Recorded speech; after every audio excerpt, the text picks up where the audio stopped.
Dajjal lahir 100 tahun sebelum kelahiran Nabi Musa. Ia terlahir dengan nama Musa. Kata ini diambil dari bahasa Mesir, yang artinya terapung. Karena memang Dajjal pada masa kecilnya terapung di atas air karena bencana tsunami di negeri Samira, Palestina. Nama lengkap Dajjal adalah Musa Samiri, yang artinya Musa dari negeri Samira. Jadi ada dua Musa yang populer di kalangan Bani Israel, yaitu Musa bin Imran yang kelak menjadi Rasul dan Musa Samiri yang merupakan cikal bakal Dajjal dan utusan iblis laknatullah. Dajjal terlahir dari keluarga penyembah patung sapi yang dalam Quran disebut Ijlu. Dajjal terlahir dari perkawinan sedarah. Dampak dari perkawinan ini menjadikan Dajjal menjadi manusia cacat dengan mata buta sebelah. Sejak kelahirannya, Dajjal tidak mau menyusui dan senantiasa tertidur, hingga mengakibatkan payudara ibunya mengalami pembengkakan hebat dan menimbulkan panas yang luar biasa. 2 bulan kemudian ibunya meninggal. Pada saat itulah di negeri Samirah gempa di dasar laut yang menimbulkan tsunami yang sangat hebat. Seluruh negeri itu hancur dilibas banjir. Nyaris penduduk pulau itu tak ada yang tersisa. Atas bencana ini, Allah mengutus Jibril untuk menyelamatkan bayi Samiri, biang Dajjal itu. Ia pun diselamatkan Jibril ketika terapung di atas laut dan diselamatkan ke dalam sebuah gua. Di dalam gua di tengah pulau terpencil itulah Samiri dirorok oleh malaikat Jibril. Menurut riwayat, Samiri diberi air susu dari surga yang keluar dari jempol malaikat Jibril.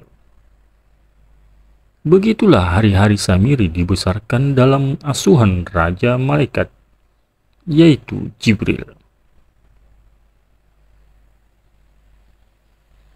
Banyak pengetahuan yang didapat Samiri dari Jibril, meski bukan dalam kata-kata. Di antara pengetahuannya adalah setiap benda yang disentuh oleh Jibril bisa hidup, seolah-olah ada ruhnya. Karenanya Jibril diberi gelar Ruhul Kudus atau Ruhul Amin. Konon ketika Nabi Isa menghidupkan orang-orang mati di hadapan Bani Israel, Jibril lah yang membantunya dengan cara menempelkan sayapnya di atas kuburan-kuburan. Pengetahuan inilah yang kelak menyesatkan Bani Israel menjadi penyembah patung anak sapi dari emas ketika Nabi Musa bersemedi di Gunung Tursina selama 40 hari. Kisah ini dengan sangat panjang lebar dimuat dalam Quran Surat Toha. Pada usia muda remaja, keluarlah Samiri dari persembunyiannya. Sejak itu, Samiri punya cita-cita aneh. Ia bercita-cita ingin menjadi Tuhan dan agar manusia menyembahnya. Ini dikarenakan Samiri punya keistimewaan. Berkat pergaulannya dengan malaikat Jibril. Di samping itu, Samiri punya kelebihan dari Allah berupa kecakapan luar biasa dan kesehatan. Diriwayatkan, Dajjal tidak pernah tua dan pikun. Setiap mencapai usia 100 tahun akan menjadi muda kembali. Itulah antara lain kelebihan Allah yang diberikan kepada Dajjal Samir. Maka dalam perjalanannya yang pertama ini, Dajjal berinisiatif untuk mendatangi guru-guru sihir ternama dan berguru kepadanya. Di antara guru ternama itu, seorang penyihir dari Yaman. Tentu saja setelah mengunjungi dari menjajal master-master sihir di Mesir. Yang memang pada waktu itu, profesi sihir banyak dimanfaatkan oleh para Fir'aun. Akhirnya Samiri berhasil mengalahkan guru-gurunya dalam ilmu sihir. Dengan dasar inilah Hingga kini, Dajjal sebagai master sihir tiada duanya di seluruh dunia, di samping penguasaannya pada teknologi. Dalam perjalanannya, Dajjal selalu datang pada setiap masa kenabian untuk menyesatkan umat manusia. Pertama kali ia pernah menyesatkan Bani Israel dari penyembahan kepada Allah, kepada patung sapi dari emas. Sungguh suatu prestasi yang mengagumkan. Disebut mengagumkan karena pada waktu itu ada Nabi Harun sebagai pembimbing ruhani di tengah-tengah mereka. Dan yang jelas Musa masih hidup, hanya saja sedang bermeditasi di Bukit Tursina. Pada zaman Nabi Isa, ia pun datang, namun diusir oleh Nabi Isa. Namun, dia berhasil menyesatkan umat pada waktu itu. Bani Israel setelah Nabi Isa mayoritas tidak lagi menyembah Allah yang Esa, melainkan lahir konsep tiga Tuhan, Trinitas, penebusan dosa, peniadaan tradisi khitan bagi laki-laki, menghalalkan babi dan riba, dan perbuatan-perbuatan bid'ah lainnya. Samiri menyebarkan gagasannya ini melalui murid kesayangannya yang bernama Paulus, yang kemudian mengaku dirinya sebagai rasul.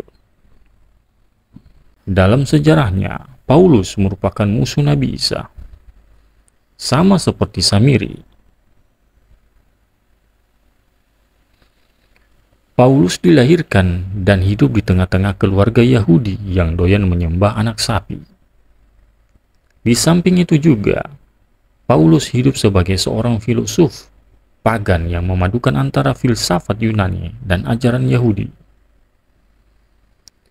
Kelak Paulus tidak hanya mensintesakan dua ajaran itu, tapi lebih jauh membuat sintesa dengan ajaran-ajaran di Timur Dekat dan wilayah bulan sabit yang subur. Tidak hanya itu, Paulus juga membuat gereja-gereja di seluruh dunia. Inilah cikal bakal Katolikisme. Pada zaman Rasulullah Shallallahu Alaihi Wasallam pun, Samiri mendatangi dan hidup dengan para sahabat. Ia memiliki nama Samaro. Umar bin Khattab bermaksud membunuhnya, namun Rasulullah melarangnya. Sama seperti nabi-nabi terdahulu, Musa dan Isa selalu membiarkannya. Karena dibiarkan hidup, Samiri leluasa bergerak menyesatkan umat. Sekte-sekte sesat dalam Islam dan nabi palsu pasti tidak luput dari proyek Samiri. Sang Dajjal, ribuan hadis palsu yang dibikin oleh orang-orang Yahudi dan orang Muslim munafik, pasti mendapat sentuhan dari tangan Samiri.